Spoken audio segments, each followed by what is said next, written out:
Hello everyone, मैं नीलम Tolwani, रैशस kitchen में आपका स्वागत है। फ्रेंड्स, आज मैंने बनाया है कान्हा जी का भोग। जन्माष्टमी स्पेशल कान्हा जी का भोग बनाते समय मेरे हृदय में राधा कृष्ण की तस्वीर बसी हुई थी। इसे हृदय में बसाते हुए मैंने इस भोग को तैयार किया है। मुझे पूरा यकीन है कि कान्हा जी मेरे इस भोग को अवश्य स्वीकार करेंगे। ये मैंने धनिए की पंजीरी, माखन मिश्री, पंचामृत, तुलसी के पत्ते और ये इसे चिक्की भी बोल सकते हैं, पाक भी बोल सकते हैं, ये भी मैंने बनाया हुआ है फ्रूट के साथ कान्हा का यह भोग प्रसाद। आइए बनाते हैं रैशस किचन में। भोग के लिए जो पहली स्पेशल डिश है वो है माखन मिश्री। ये मैं माखन निकाल रही हूँ। मलाई को मैंने इसमें चिल्ड पानी डालकर इसका मक्खन निकाल लेना है।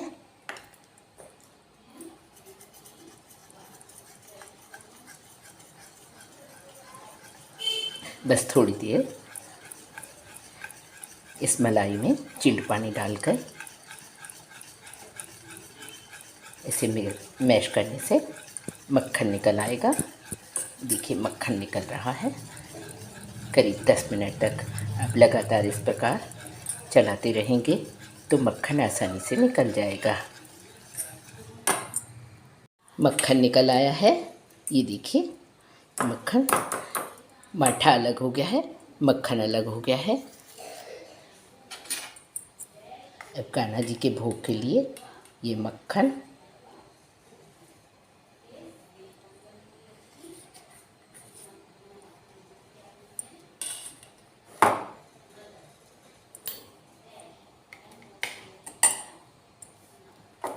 ये देखिए किस तरह मक्खन एकदम अच्छी तरह से निकल गया है।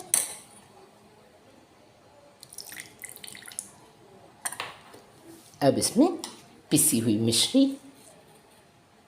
ढेले वाली मिश्री जो पीस के मैंने रखी है, इसे डाल दूंगी। कान्हा जी का एक भोग तो तैयार हो गया। आइए अब दूसरे भोग के लिए चलते हैं। दूसरा भोग है चिक्की, नारियल और ड्राई फ्रूट की बनी हुई चिक्की। कान्हा के दूसरे भोग ड्राई फ्रूट की चिक्की बनाने के लिए मैंने ये कढ़ाई में घी गरम करने के लिए रखा हुआ है। घी थोड़ा सा, सिर्फ 1 चम्मच, छोटा सा 1 चम्मच डालकर गरम करना है। उसमें 1 कटोरी शक्कर डाल देनी है। शक्कर को धीरे धीरे चलाते हुए मीडियम फ्लेम पर इसे कैरेमलाइज कर देना है।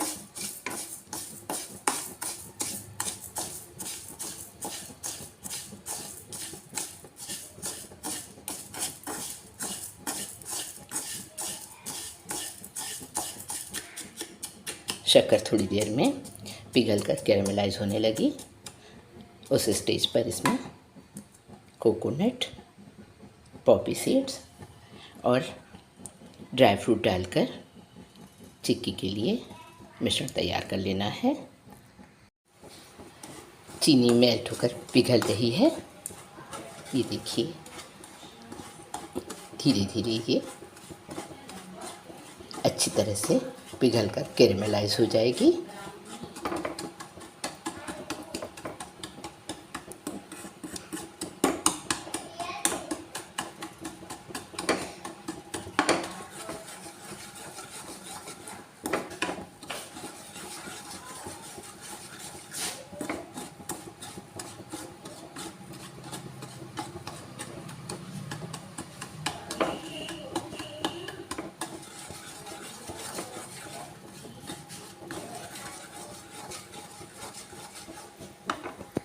शक्कर अच्छी तरह कैरेमलाइज हो चुकी है। देखिए इसके सारे जो ढेले थे इसे मैंने तोड़ दिया है। इस स्टेज पर आंच बंद कर देनी है और इसमें डेसिकेटेड कोकोनट, पॉपी सीड्स और कतरे हुए बादाम डालकर इसे अच्छी तरह से मिक्स कर लेना है। अच्छी तरह से इसे मैंने पाक को मिक्स कर लिया है। अब इसे ग्रीस किए हुए पट्टे पर डालकर अच्छी तरह से इसको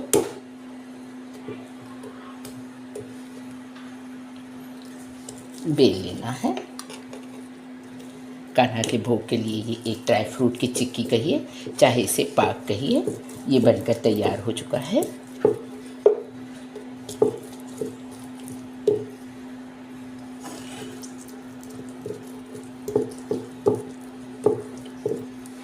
इसे अब गरम गरम में ही तुरंत ही इसके पीसेस काट लेने हैं।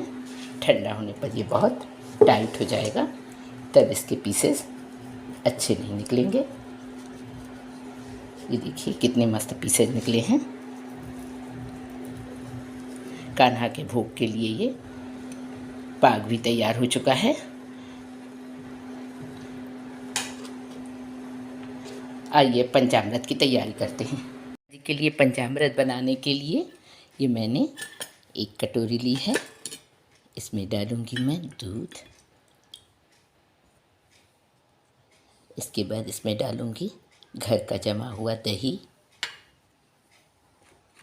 पिसी हुई मिश्री और ये घी और ये डल गया शहद। सारी चीज़ें डाल दी हैं। अब इसमें कोकोनट जो मैंने कद्दूकस करके रखा हुआ था, इसे भी मैं डाल दूंगी। सारी चीज़ों को मिक्स कर लेना है।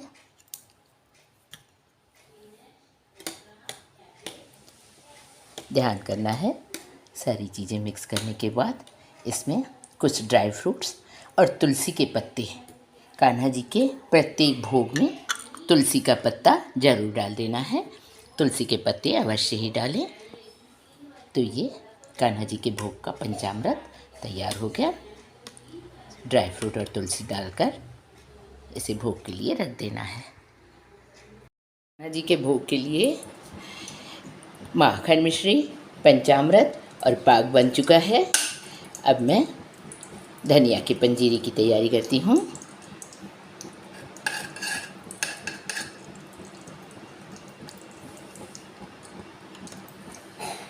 मैंने घी गर्म करने के लिए रखा हुआ है। इसमें कतरे हुए ड्राई फ्रूट्स और पॉपी सीड्स डालकर इसे अच्छी तरह से सेक लूँगी। इन्हें ज़्यादा नहीं सेकना है, बस थोड़ा सा सेक लेना है। ये हल्का सा रोस्ट हो जाए, आंच बंद करके इन्हें निकाल लेना है। देखिए सिक गए हैं अच्छी तरह से। अब इन्हें प्याले में निकाल लेना है। काजू बादाम अच्छी तरह सिक गए हैं। अब इसे मैंने प्याले में निकाल लिया है। अब इसे डेसिकेटेड कोकोनट, ये मैंने ताज़ा नारियल कद्दूकस करके लिया हुआ है, इसे मैं अच्छी तरह से सेक लूँगी। इसे इतना सेकना है कि जैसे इसका कलर ब्राउन हो जाए और इसका पूरा मॉइस्चर सूख जाए। धनिया की पंजीरी में ये कद्दूकस किया हुआ नारियल ताज़ा वाला बहुत ही स्वादिष्ट लगता है। इसे इस तरह सेकना है जैसे इसका मॉइस्चर ख़त्म हो जाए और ये अच्छी तरह से ब्राउन कलर में आ जाए।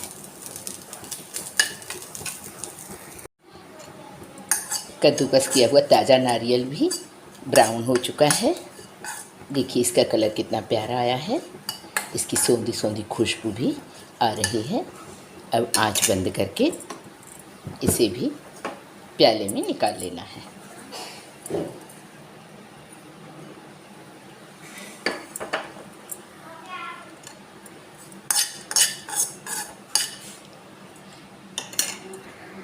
नारियल को भी मैंने बाउल में निकाल लिया है। अब इसमें पिसी हुई मिश्री भी डाल देनी है। पिसी हुई मिश्री डाल देनी। ये मैंने पिसी हुई मिश्री भी डाल दी है। कढ़ाई में मैंने घी गरम करने के लिए रखा हुआ है। अब इसमें धनिया, इसे लो फ्लेम पर अच्छी तरह से सेक लेना है।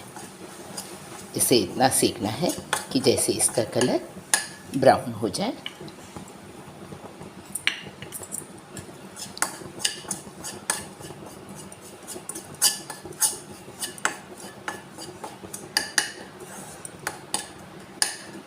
धनिए की अच्छी खुशबू आ रही है। कान्हा जी का प्रिय भोग बन रहा है। भोग बनाते समय आप मन ही मन श्री कृष्ण भगवान का ध्यान करते रहिए।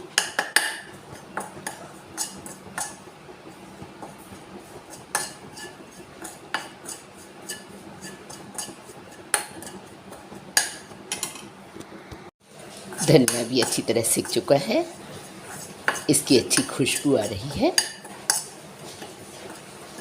इसका कलर भी ब्राउन हो गया है। अब आंच बंद करके इसे बाउल में डाल देना है, जिसमें मैंने पिसी हुई मिश्री नारियल और मैंने ड्राई फ्रूट्स डाला हुआ था। इलायची पाउडर मैंने मिश्री पीसते समय ही मैंने इसमें इलायची डाल दी थी। इलायची की भी अच्छी खुशबू आ रही है। अब पिसा हुआ धनिया सिका हुआ डालकर इसे मिक्स सिका हुआ धनिया भी मैंने इसमें मिक्स कर दिया है। अब सारी चीज़ों को मिक्स कर देना है।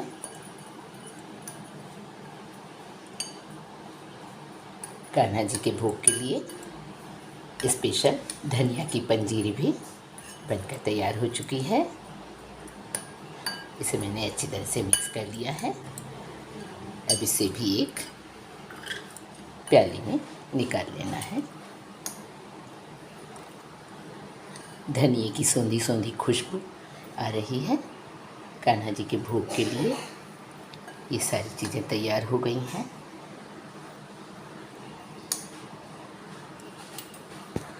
कान्हा जी के भोग के लिए स्पेशल थाली तैयार हो चुकी है। धनिए की पंजीरी,